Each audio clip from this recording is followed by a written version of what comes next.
ماں باپ کی شفاعت کریں گے۔ ایک بزرگ گزرے ہیں حضرت مالک ابن دینار رحمت اللہ علیہ، پولیس کے محکمے میں کام کرتے تھے، شرابی کبابی آدمی تھے، بس روزانہ پینا لوٹنا ان کا کام تھا۔ انہوں نے بازار سے اپنے زمانے میں ایک باندی خریدی تھی، بڑی خوبصورت تھی اور انہیں اپنی اس باندی سے بڑی محبت تھی۔ 1 سال کے بعد اس باندی نے ایک بیٹی کو جنم دیا۔ وہ بیٹی ماں سے بھی زیادہ خوبصورت تھی اور مالک ابن دینار اپنی اس معصوم خوبصورت پھول سی بچی پر اپنی جان نشاور کرتے تھے۔ اتفاق ایسا ہوا کہ 2 سال کی عمر کو پہنچی وہ معصوم سی بچی، اس کا انتقال ہو گیا۔ مالک ابن دینار ٹوٹ گئے، پہلے ہی شراب میں غرق رہا کرتے تھے، اب بچی کے جانے کا غم اور اتنا حاوی ہوا کہ وہ اور زیادہ نشے میں دھت رہنے لگے۔ ایک رات مالک ابن دینار سوئے ہوئے تھے، اچانک انہوں نے خواب میں قیامت کا منظر دیکھا۔ ایک زور کی آواز آئی اور پلٹ کر دیکھا تو ایک بہت بڑا اژدہا منہ کھول کر ان کی طرف بڑھ رہا تھا۔ مالک ابن دینار نے اتنے بڑے اژدہے کو دیکھا تو ان کے جسم سے پسینے چھوٹ گئے، ہاتھ پیر پھول گئے۔ فوراً اپنی جان بچانے کے لیے انہوں نے دوڑ لگانی شروع کی۔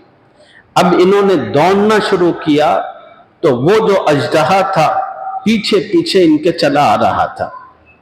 یہ جتنا تیز دوڑتے تھے اژدہے کی دوڑ اتنی ہی زیادہ بڑھتی چلی جاتی تھی۔ اب یہ اپنی جان بچانے کے لیے بھاگ رہے تھے، ان کو کوئی نظر نہیں آ رہا تھا کہ کسی کو مدد کو بلائیں پکاریں۔ بہت دور بھاگنے کے بعد ان کو ایک بوڑھا آدمی نظر آیا۔ انہوں نے اس بوڑھے سے کہا، بھائی صاحب میری مدد کرو، یہ خطرناک اژدہا میرے پیچھے پڑا ہوا ہے اور مجھے کھانا چاہتا ہے۔ اس بوڑھے نے کہا کہ بیٹا میں بڑا کمزور ہوں، تمہاری مدد نہیں کر سکتا، یہ سامنے جو پہاڑی ہے اس پہاڑی پر چلے جاؤ، ہو سکتا ہے کہ وہاں تمہیں کوئی مدد ملے۔ مالک ابن دینار کہتے ہیں کہ اس بوڑھے کے کہنے کے بعد میں پہاڑی کی طرف دوڑ لگایا۔ جب میں پہاڑی کے قریب گیا تو کیا دیکھتا ہوں کہ پہاڑی کے بالکل دوسری طرف جہنم ہے۔ قریب تھا کہ میں تیزی میں جا کر اس جہنم میں گر جاتا۔ اچانک میں رک گیا اور رک کر پھر پلٹ کر واپس بھاگنے لگا تو دیکھا کہ وہ اژدہا برابر میرے تعاقب میں آ رہا تھا۔ اب میرا اور اس کا جو فاصلہ تھا اور قریب ہونے لگا۔ پھر میں بھاگتا رہا، پھر مجھے وہی بوڑھا ملا۔ میں نے اس بوڑھے سے کہا، بابا میرے حال پر رحم کرو، اژدہا میرا پیچھا نہیں چھوڑ رہا، میری مدد کرو۔ بوڑھے نے کہا، بیٹا میں بڑا کمزور ہوں، تمہاری مدد نہیں کر سکتا، یہ اژدہا تو بڑا طاقتور ہے، یہ جو دوسری پہاڑی ہے وہاں جاؤ، ہو سکتا ہے کہ وہاں تمہیں ضرور مدد ملے۔ اب حضرت مالک بن دینار کہتے ہیں کہ میں اب بوڑھے کی بات سن کر اب دوسری پہاڑی کی طرف سر پر دوڑنے لگا۔ اب وہ اژدہا اور قریب آ چکا تھا، بس قریب تھا کہ وہ منہ کھول کر مجھے لیتا، یہاں تک کہ میں پہاڑی پر پہنچ گیا۔ جب میں اس پہاڑی پر پہنچا تو کیا دیکھتا ہوں کہ وہاں خوبصورت مکانات کی لاتعداد قطاریں ہیں اور وہاں پر ایک دربان ہے محافظ سیکیورٹی والا۔ جو ہی میں وہاں پہنچا تو اس دربان محافظ نے فوراً آواز دی، بچیوں باہر نکل آؤ، دیکھو کیا تم میں سے کوئی اس کی سفارش کر سکتا ہے؟ بس دربان کی یہ آواز نکلنی تھی کہ اچانک گھروں کی کھڑکیاں کھلی، دروازے کھلے، لاکھوں بچے باہر آئے۔ ان بچیوں میں مالک ابن دینار کہتے ہیں کہ میری وہ بیٹی بھی موجود تھی جو 2 سال کی عمر میں وفات پا چکی تھی، اور مجھ پر میری بیٹی کی نظر پڑی تو وہ چھلانگیں مارتی ہوئی آئی اور سیدھے میرے گود میں سوار ہو گئی۔ میری حالت بڑی خراب ہو چکی تھی، جسم پسینہ چھوڑ رہا تھا۔ میں نے بیٹی سے کہا کہ بیٹی بڑی مصیبت میں ہوں، اژدہا میرے پیچھے پڑا ہے۔ بیٹی کہنے لگی بابا اب آپ کو اس سے ڈرنے کی ضرورت نہیں، بس اس بچی نے اس اژدہے کو اشارہ کیا تو چلا گیا۔ مالک ابن دینار کی حیرت کی انتہا نہ رہی۔ انہوں نے اپنی بیٹی سے پوچھا کہ بیٹی یہ سب ماجرا کیا ہے؟ تو بیٹی نے کہا کہ بابا آپ کے گناہ بہت زیادہ ہو چکے ہیں، اور وہ آپ کے گناہوں نے اژدہے کی شکل اختیار کر لی، اور جو آپ کی نیکیاں ہیں وہ بڑی کم، بڑی مختصر ہیں۔ وہ وہی ہیں جو آپ کو راستے میں ایک بوڑھے کی شکل میں نظر آئی، جس سے آپ نے اپنی مدد کی درخواست کی۔ اس بوڑھے نے کہا کہ میں کمزور ہوں، میں تمہاری کوئی مدد نہیں کر سکتا۔ پھر بیٹی نے کہا بابا کیا ابھی بھی سدھرنے کا، سنبھلنے کا وقت نہیں آیا؟ الم یأن للذین آمنوا ان تخشع قلوبہم لذکر اللہ، کیا ایمان والوں کے لیے اب بھی وہ وقت نہیں آیا کہ ان کے دل اللہ کے نام سے بوجھل ہو جائیں؟ مالک ابن دینار کہتے ہیں کہ اس کے بعد میری آنکھ کھلی اور انہوں نے اپنے تمام گناہوں سے سچی پکی توبہ کی، ولایت کے اونچے مقام و مرتبے پر فائز ہوئے۔ انہوں نے اپنا یہ واقعہ سنایا، یہ سچائی ہے اور حقیقت ہے، اور اللہ تعالیٰ اپنے کسی بندے کی ہدایت، رہبری اور رہنمائی کا سامان اس طرح بھی کرتے کہ خدا نے اس طرح کا خواب دکھا کر ان کو اپنے ولیوں میں شامل کر لیا۔ ہمیں بھی چاہیے یہ مرحلہ جو مالک ابن دینار کے ساتھ پیش آیا وہ ہمارے ساتھ بھی پیش آئے گا۔ آپ اپنا جائزہ لیں، میں اپنا جائزہ لیتا ہوں۔ آپ دیکھیں غور کر کے آپ کی نیکیاں نوجوان کی شکل میں ہیں یا ہمارے اپنے گناہ مالک ابن دینار کے اژدہے سے بھی زیادہ بڑے ہیں۔ اگر ہمارے گناہوں کی کثرت ہے تو پھر اللہ تعالیٰ سے توبہ کا اہتمام کرے، ان غلط چیزوں کو، غلط عادتوں کو اپنی زندگی سے ختم کرے۔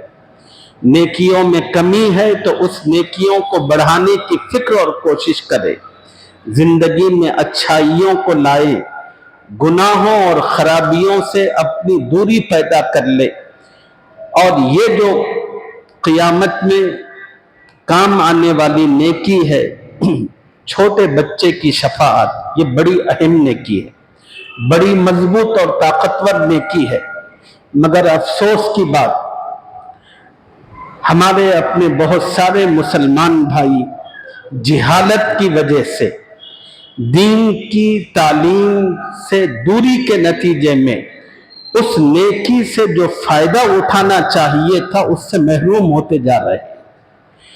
کسی کے گھر بچے کا انتقال ہوتا ہے تو اب لوگ رونا پلانا، چیخنا چلانا، اللہ کی تقدیر سے گلے شکوے، خدا سے ناراضگی، یہ ساری کی ساری چیزیں بیان کرتے ہیں۔ اس کے نتیجے میں وہ جو بچہ آپ کے لیے مغفرت کی ضمانت بننے والا تھا، ان شکووں کی وجہ سے وہ سب ختم ہو جاتا ہے، اور لوگوں کو اس کا احساس اور شعور تک نہیں رہتا۔ ہر آدمی کو یہ سمجھنا چاہیے کہ بچہ ہو کہ بڑا ہو، سب اللہ کے پیدا کیے ہوئے ہیں، اور خدا نے ہر کسی کی اس دنیا میں ایک عمر، ایک وقت مقرر کر رکھی ہے۔ جب تک انسان کی موت کا وقت آتا نہیں، اللہ کسی کو اپنے پاس نہیں بلاتے۔ خدا کسی کو بچپن میں بلاتے ہیں، کسی کو جوانی میں بلاتے ہیں، کسی کو بڑھاپے میں بلاتے ہیں، اور کوئی کراہ رہا ہوتا ہے، موت کی تمنا کر رہا ہوتا ہے، اس کے باوجود اللہ اس کو موت نہیں دیتے۔ یہ اللہ کا نظام ہے، اور جب تک انسان اللہ تعالیٰ کا مقرر کیا ہوا وقت پورا نہیں کرتا، اس وقت تک اس کو موت نہیں آتی۔ جب زندگی میں اس قسم کے حالات آتے ہیں تو غم ہوتا ہے، صدمہ ہوتا ہے، اس صدمے پر آپ روئیں، مگر اللہ کی تقدیر پر، اللہ کی ذات پر کسی قسم کا گلہ شکوہ نہ کریں، بلکہ کہیں کریم آقا آپ تو 70 ماؤں سے زیادہ محبت کرتے ہیں، اے اللہ یہ میرا بچہ مجھے بہت پیارا تھا، میری بیٹی مجھے بہت پیاری تھی، اے اللہ آپ کی دی ہوئی امانت تھی، آپ نے اس امانت کو اپنے پاس بلا لیا۔ کریم آقا آپ 70 ماؤں سے زیادہ محبت کرتے ہیں، اے اللہ مجھے ایک اور بچے کا، ایک اور بچی کا تحفہ اپنے کرم سے عطا فرمائیے، اے اللہ مجھے ٹھنڈک عطا فرمائیے، مجھے صبر اور حوصلہ عطا فرمائیے، اے اللہ میری بیوی کو صبر اور حوصلہ عطا فرمائیے، اے اللہ اس غم کے موقع پر مجھے ثابت قدمی عطا فرمائیے، میری زبان سے، میرے عمل سے کوئی ایسی حرکت مت صادر کروائیے جو میرے اجر کو ضائع کرنے والی اور برباد کرنے والی ہو۔ اس قسم کی دعا کا اہتمام کرے اس موقع پر۔ بس انہی مختصر سی باتوں کے ساتھ میں اپنی گفتگو ختم کرتا ہوں۔ اللہ اپنے کرم سے مجھے مال کے ساتھ ساتھ اعمال کے ذریعے سے بھی صدقہ کرنے کی توفیق عطا فرمائے، آمین یا رب العالمین۔ سبحان اللہ و بحمدہ، سبحانک اللہم و بحمدک، ونشہد ان لا الہ